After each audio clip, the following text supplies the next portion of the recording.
Strong step अगर नहीं लिया जाएगा तो समझ लेना चाहिए कि भारतीय राजनीति में जब जब भूचाल आया है और बड़ा भूचाल आया है, सरकार हिला है, तो छात्रों का शक्ति से। छात्र शक्ति एक ऐसा शक्ति है जिसको अगर सही से हैंडल नहीं किया गया तो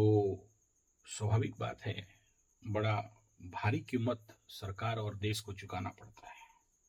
बड़े से बड़ा सरकार हिल के रह जाता है। युवा शक्ति इस देश का महान शक्ति है और जब छात्र के ऊपर इस प्रकार का बारंबार आक्रमण होता है या किसी भी प्रकार का एक प्रकार का जो प्रेशर रहता है उनके करियर को लेके या उनके पढ़ाई को लेके, जिस मेहनत से वो लोग पढ़ाई करते हैं, और उसके साथ अगर अन्याय हुआ और उसमें साथ में शिक्षक आ गए तो समझ लेना कि सरकार के लिए भारी से भारी कीमत चुकाना पड़ जाता है। इस विश्व में जितने सारे बड़े युद्ध हुए हैं, चाहे चंद्रगुप्त और चाणक्य, तो समझ लेना कि फिर उसमें कितना बड़ा भी सरकार हो, खैर नहीं है। हालांकि इसमें हमें पूर्ण विश्वास है कि फूल सरकार, कमल का सरकार उतना अनमेच्योर नहीं है। दायित्वपूर्ण लेवल में इसका कार्य मतलब जो पदक्षेप लेना चाहिए वो जरूर लेना है, वो तो दिखाई दे रहा है।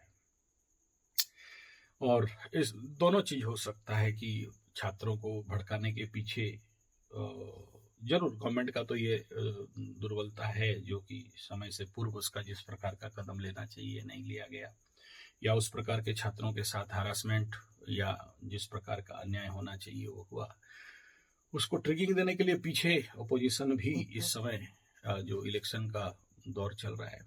ये भी हुआ हो, कोई बड़ा बात नहीं है, लेकिन इसको बहुत साउंड लेवल पे हैंडल करना चाहिए। अदरवाइज ये बड़ा गहरा चोट सरकारी लेवल पे खड़ा कर सकता है और जिसका कि इलाज उपचार अगर सही ढंग से नहीं किया गया तो समझ लीजिए कि ये एसएससी और इलेक्शन 2029 और साथ में बिहार का इलेक्शन के ऊपर इसका इफेक्ट बहुत क्लियर विजन से ये दिखाई दे रहा है। इसलिए बुद्धिमत्ता ये है कि समय रहते सरकार को अलर्ट होना चाहिए और ये जो भी एसएससी स्टूडेंट प्रोटेस्ट हो या टीचर्स प्रोटेस्ट हो और राजनीतिक छात्रों का करियर रिलेटेड समस्या हो, इसको बड़े शांत ढंग से समाधान कर लेना चाहिए, वरना बड़ा परेशानी राजनीतिक क्षेत्र से ही नहीं, बच्चों के भविष्य को क्षेत्र को लेके बहुत भारी कीमत एसएससी छात्रों के द्वारा और सरकार के द्वारा देश को चुकाना पड़ेगा।